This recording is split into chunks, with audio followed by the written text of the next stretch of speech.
اتنے نہ ہوتے. ویسے بات تو یہ حقیقت کے قریب ہی لگتی ہے، چونکہ جب کم بارش ہوتی ہے تو کم پانی آتا ہے، اور جب زیادہ بارش ہوتی ہے تو زیادہ پانی آتا ہے. لیکن سوال تو پھر بھی بنتا ہے نا کہ جب بارش نہیں ہوتی تو کیا کراچی شہر کے مسائل کم ہو جاتے ہیں؟ جی نہیں. بارش زیادہ ہو یا کم، پانی سمندر میں جائے یا کراچی کو تالاب بنا کر شہریوں کی جانوں سے کھیلے، ہر دو صورتوں میں کراچی کے نلوں میں پھر بھی پانی نہیں آتا جب تک کہ وہ ٹینکر مافیا کی مٹھی گرم نہ کی جائے. اب چونکہ بات یہاں پہ نلکوں کی آ گئی ہے تو نلکوں کے وزیر، میرا مطلب یہ ہے کہ وزیر بلدیات کی بات بھی سن لیں. وزیر بلدیات سعید غنی وہ فرماتے ہیں کہ کراچی سے بارش کا سارا پانی سمندر میں جاتا ہے. ویسے یہاں تک تو بات پتے کی ہے، ہو سکتا ہے نا کہ تمام پاکستانیوں کو اس بات کا علم ہی نہ ہو اور وزیر بلدیات نے سب کی رہنمائی کی ہو. لیکن وزیر صاحب نے جو اگلی بات کی ہے نا بھائی، وہ لاجواب ہے. کہتے ہیں کہ ہماری پوری کوشش ہوتی ہے کہ کسی طرح ہم جلد سے جلد پانی کو نکالیں، لیکن اگر چاند کی 14ویں تاریخ ہو اور ان دنوں آپ توقع کریں کہ سمندر میں سارا پانی چلا جائے گا تو وہ نہیں جاتا. اچھا جی، کیا گزشتہ 3 دن سے یہ چاند کی 14ویں ہی چل رہی ہے؟ کیا چاند کی پہلی کو جو سیلاب آتا ہے وہ اتر جاتا ہے؟ اب آپ ذرا اس بات کا اندازہ کریں کہ یہ ہمارے وزیر ہیں جن کے اقتدار پہ گزشتہ کوئی 17 سال سے لگاتار 14ویں ہی چل رہی ہے، اور اب آپ فیصلہ کریں کہ ان میں کون حقیقت پا کر اور کون حقیقت سے دور ہو کر ایسی باتیں کر رہا ہے، یا دونوں ہی اللہ ماشاء اللہ ہیں. جناب، حقیقت یہ ہے کہ 3 دن سے کراچی شہر ڈوبا ہوا ہے. کئی علاقوں میں بجلی بحال اب تک نہیں ہوئی ہے اور یہ وزراء لوگوں کے زخموں پر اسی طرح سے نمک چھڑک رہے ہیں. ویسے بے حسی کی بھی کوئی حد ہوتی ہے. ارے ظالموں، کوئی نئی وجہ ہی تراش لاؤ. اب تو سوال کرنے سے پہلے ان لوگوں کے جوابات کا بھی اچھی طرح پتہ ہوتا ہے. میں یہ کراچی کے میئر مرتضی وہاب کو بھی سن رہی تھی. وہ یہ کہہ رہے تھے کہ کراچی کے نالوں میں 40 ملی میٹر پانی ڈرین کرنے کی کیپیسٹی ہے، جبکہ کراچی میں صرف ایک دن میں 235 ملی میٹر بارش ہوئی ہے، جس کا بوجھ نالے نہیں اٹھا سکتے. اب آپ یہ تینوں لوگوں کے جو بیانات ہیں ان پر ذرا غور کریں تو بلاول بھٹو کے اس بیان کی یہ تشریح لگتے ہیں جن میں ان کا کہنا یہ تھا کہ بارش ہوتی ہے تو پانی آتا ہے اور زیادہ بارش ہوتی ہے تو زیادہ پانی آتا ہے. ویسے بلاول بھٹو کے اس بیان کو بھی کوئی 4 سال تو ہو گئے ہیں، حالانکہ اس کے بعد پھر کبھی بلاول بھٹو نے اپنا یہ بیان دہرایا نہیں ہے، لیکن وہ قوالی کے ہم نواؤں کی طرح سندھ کے وزیر اور مشیر آج بھی وہی منترا پڑھ رہے ہیں. گزشتہ 40 سال میں سے تقریباً کوئی 30 سال سندھ پر پاکستان پیپلز پارٹی کی حکومت رہی ہے اور 17 سال سے لگاتار انہی کی حکومت چلی آ رہی ہے. لیکن میئر کراچی آج بھی نالوں کی کیپیسٹی کا رونا رو رہے ہیں. ارے بھائی، یہ کیپیسٹی کس نے بڑھانی تھی؟ ڈرینیج سسٹم کو کس نے توسیع دینی تھی اور توسیع کیا دیتے؟ اس کے برعکس پانی کے پہلے سے موجود قدرتی راستوں پر بھی یہ انکروچمنٹ ہو گئی ہے، جبکہ آپ ذرا اگر ان کا رونا دیکھیں تو یہ آج بھی وہی پرانی بات کرتے ہیں، وفاق یہ نہیں کرتا، وفاق وہ نہیں کرتا، کراچی سے وہ سوتیلو والا سلوک کیا جاتا ہے. ویسے کیا یہ سوالات، یہ منترا، یہ گانے، یہ شکوے مرکز میں تمام بڑے آئینی عہدے لینے سے پہلے پاکستان پیپلز پارٹی نے کبھی اپنے اتحادیوں سے کیے تھے؟ کیا یہ سوالات سندھ حکومت نے کبھی اپنے آپ سے خود پوچھے ہیں کہ اب تک انہوں نے خود کیا کیا ہے؟ ارے جناب، 18ویں ترمیم کے بعد سارا فنڈ تو صوبوں کے پاس آ گیا ہے، جس کو مقامی حکومتوں تک ٹرانسفر کرنا یہ صوبوں کا کام تھا. صوبائی فائنانس ایوارڈ دینا صوبائی حکومتوں کی ذمہ داری ہے، جو وسائل پر وہ سانپ بن کر بیٹھی ہوئی ہے. لیکن ایسی باتیں کریں تو پھر یہ کہا جاتا ہے کہ وہ جمہوریت خطرے میں پڑ جاتی ہے. اب رہ گئی بات بجلی کی، تو اس میں کوئی شک نہیں ہے کہ کراچی میں بجلی کی لوڈ شیڈنگ کی ذمہ دار وفاقی حکومت ہے، کیونکہ کے الیکٹرک پر سندھ حکومت کا زور تو چلتا نہیں ہے. لیکن وفاق کیا کر رہا ہے؟ اس کا اندازہ اب یہ آڈیٹر جنرل کی تازہ ترین رپورٹ سے ہوتا ہے. 2023-24 میں جب موجودہ سیٹ اپ ہی حکومت میں تھا تو اس دوران پاور سیکٹر میں 4800 ارب روپے کی بے ضابطگیاں ہوئی ہیں. جی ہاں، 4800 ارب. یہ کوئی مذاق نہیں ہے، یہ پیسہ عوام کی جیب سے جاتا ہے. آڈیٹر جنرل کی رپورٹ کے مطابق یہ 90 کیسز ایسے ہیں جن میں مختلف وزارتوں اور ریگولیٹری اداروں کے قوانین کی خلاف ورزیاں سامنے آئی ہیں، جن کی مالیت 950 ارب روپے سے زائد ہے۔ اسی طرح 77 کیسز میں ایس او پیز کی خلاف ورزی ریکارڈ کی گئی ہے، جن کی مالیت 500 ارب روپے سے زیادہ ہے۔ تو یہ حال ہے یہ پاور سیکٹر کا، جہاں صرف قوانین کی خلاف ورزیوں سے ایک سال میں ملک کے تمام ترقیاتی بجٹ سے بھی زیادہ رقم غیر قانونی طریقے سے استعمال کی گئی ہے۔ خیر، اس کی یہاں کس کو پرواہ ہے؟ جب معاملہ پبلک اکاؤنٹس کمیٹی میں آئے گا تو پھر کمیٹی میں بیٹھے نظام سے فائدہ اٹھانے والے اراکین آڈیٹر جنرل کے یہ جو اعتراضات ہیں ان کو دور کر دیں گے اور پھر سب کچھ قانونی ہو جائے گا۔ ویسے بھی دیواروں کے پیچھے اور کمیٹیوں کے اندر یہاں کیا کیا معاف ہوتا ہے اس کا کسی کو کیا پتہ، اور پتہ چل بھی جائے تو فرق کیا پڑتا ہے جہاں سرے عام اور کھلے عام آئین و قانون کی دھجیاں بکھیری جا رہی ہوں۔ آپ بتائیے کہ وہاں بند کمروں میں ہوئے فیصلوں پر کیا کسی کی جواب دہی ہوگی؟ قانون کی خلاف ورزی کا ایسا ہی ایک واقعہ یہ ابھی گزشتہ روز بھی پیش آیا ہے۔ علیمہ خان کے بیٹے شاریز خان کو سادہ کپڑوں میں ملبوس افراد نے گھر سے اغوا کیا۔ اب علیمہ خان کے مطابق سادہ کپڑوں میں ملبوس 4 مسلح افراد وہ کچن کے راستے گھر میں داخل ہوئے، جبکہ ان کا بیٹا اپنی بیوی اور والد کے ساتھ گھر کے بالائی منزل پر تھا۔ مسلح افراد نے گھر میں ڈرائیورز کو بھی ہراساں کیا، اور اتفاق کی بات یہ ہے کہ جب یہ واقعہ ہو گیا تو یہ دنیا ٹی وی کے شو میں میاں جاوید لطیف نے اس بات کا اعتراف کیا کہ علیمہ خان کے بیٹے کو 9 مئی کے جرم میں پکڑا گیا ہے۔ پھر جیو ٹی وی کے شو میں رانا ثناء اللہ کے مطابق لاہور پولیس چیف نے شاریز خان کی گرفتاری کی تردید کر دی، اور پھر رات گئے ڈی آئی جی انویسٹیگیشن کی جانب سے پریس ریلیز جاری ہوئی جس کا عنوان یہ تھا کہ 9 مئی کے مقدمات کا ملزم گرفتار۔ اس پریس ریلیز کے مطابق ملزم شاریز عظیم 9 مئی کے مقدمات میں لاہور پولیس کو مطلوب تھا، جس کو کل یعنی کہ آج عدالت میں پیش کیا جائے گا۔ اچھا، پھر اس کے ساتھ ڈی آئی جی انویسٹیگیشن کا یہ بھی کہنا تھا کہ ریاست مخالف سرگرمیوں میں ملوث افراد کسی رعایت کے مستحق نہیں ہیں۔ واہ کیا بات ہے، اور یہی اصل بات ہے۔ لیکن یہ نہیں معلوم کہ ڈی آئی جی انویسٹیگیشن کو یہ بات کس وقت پتہ چلی کہ جس سے لاہور پولیس کے جو چیف ہیں وہ بھی لا علم تھے، لیکن میاں جاوید لطیف کو ان کو پتہ تھا۔ اور انٹرسٹنگلی میاں جاوید لطیف اور ڈی آئی جی انویسٹیگیشن سے پہلے یہ بات کسی اور کو بھی معلوم تھی۔ اب یہ حسب اتفاق تھا یا حسن اتفاق کہ 9 اگست کو شیر افضل مروت نے پی ٹی وی کو انٹرویو دیا، جس میں ان کا کہنا یہ تھا کہ جس جرم کی بنیاد پر حسان نیازی جیل کاٹ رہا ہے اس میں علیمہ خان کا بیٹا بھی شریک تھا، جس کو بقول شیر افضل مروت علیمہ خان نے اسٹیبلشمنٹ سے مل کر ملک سے باہر بھجوا دیا تھا۔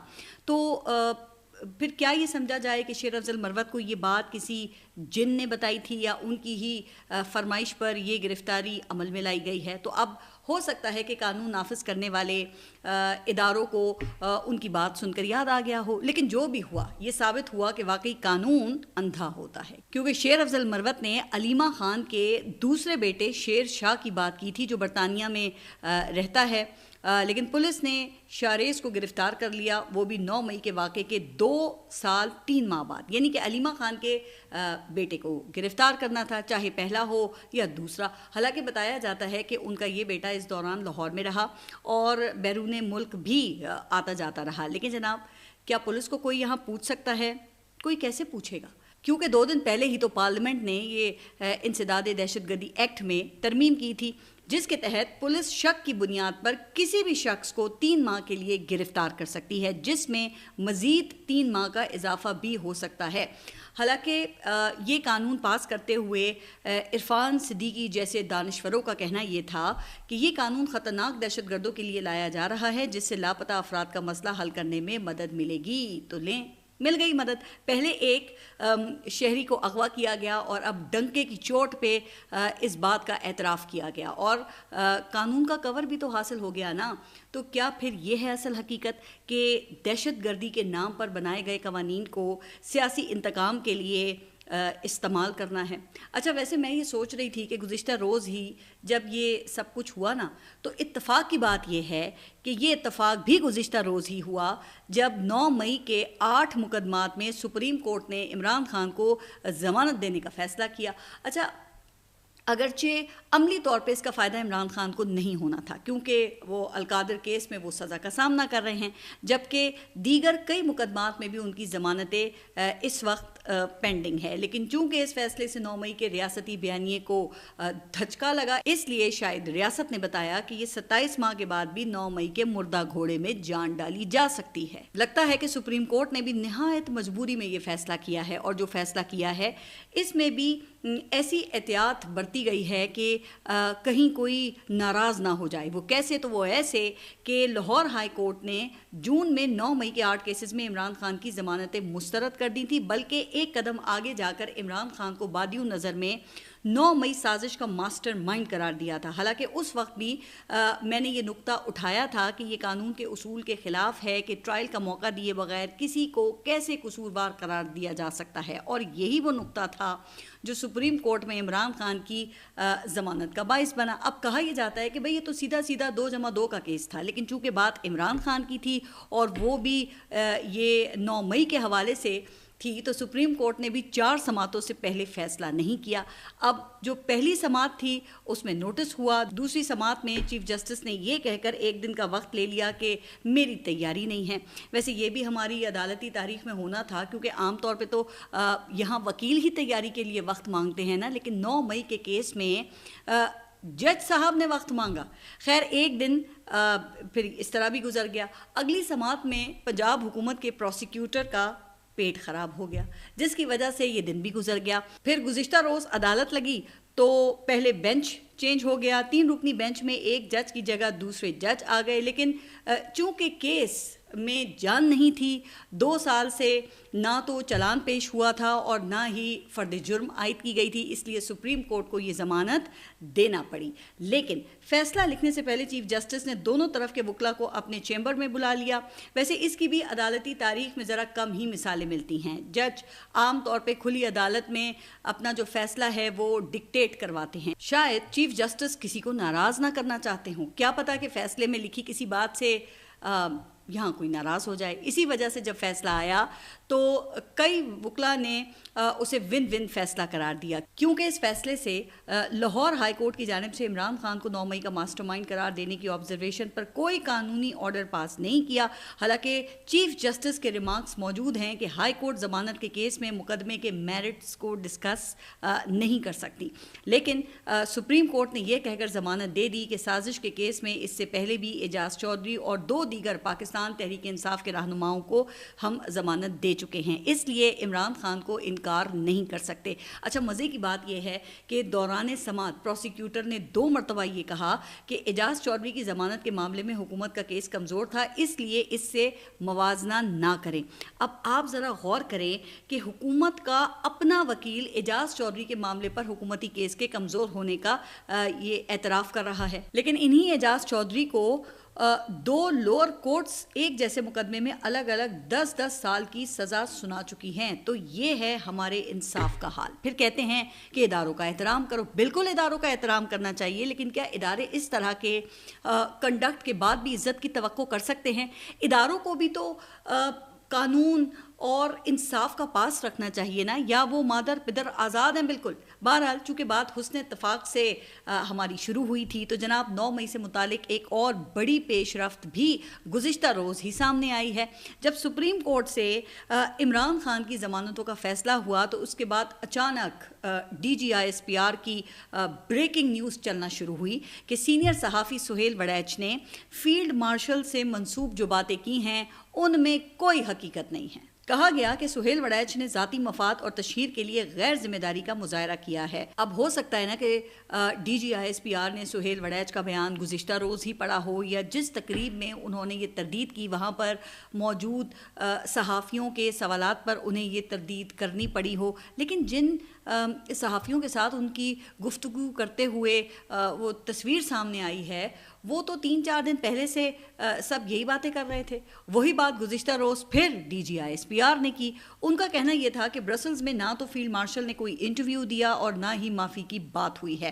اچھا جبکہ دوسری طرف سہیل وڑیچ تو واضح طور پہ دعویٰ کر چکے ہیں کہ ان کی جانب سے کھردرے سوالات پوچھے گئے جن کے فیلڈ مارشل نے واضح اور بڑے شفاف جوابات دیے. تو اب DGISPR کو جھٹلانے کی مجال تو کسی میں نہیں ہے. شاید یہی وجہ ہے کہ ایک اور حسن اتفاق یا حسب اتفاق ہوا. ابھی 2 دن پہلے سما ٹی وی کو دیے گئے انٹرویو میں برسلز تقریب کے میزبان سردار ظہور اقبال نے اعتراف کیا کہ سہیل وڑیچ کے کالم میں شاید تمام باتیں میرے سامنے ہوئی ہیں، لیکن صرف 1 دن کے بعد ہی وہ اپنے بیان سے مکر گئے. کہنے لگے کہ سہیل وڑیچ نے جو لکھا ہے ایسا تو کوئی انٹرویو ہی نہیں ہوا. اب کیا ایسے چمتکار ہونے کے بعد بھی کوئی ابہام باقی رہ جاتا ہے؟ اس لیے میں بھی جان کی امان پاتے ہوئے صرف یہی کہوں گی کہ ہو سکتا ہے کہ سہیل وڑیچ نے یک طرفہ طور پر کوئی سپنا دیکھا ہو جو اب ان کے لیے ایک ڈراؤنا خواب بنتا ہوا دکھائی دیتا ہے. شاید یہی وجہ ہے کہ سہیل وڑیچ نے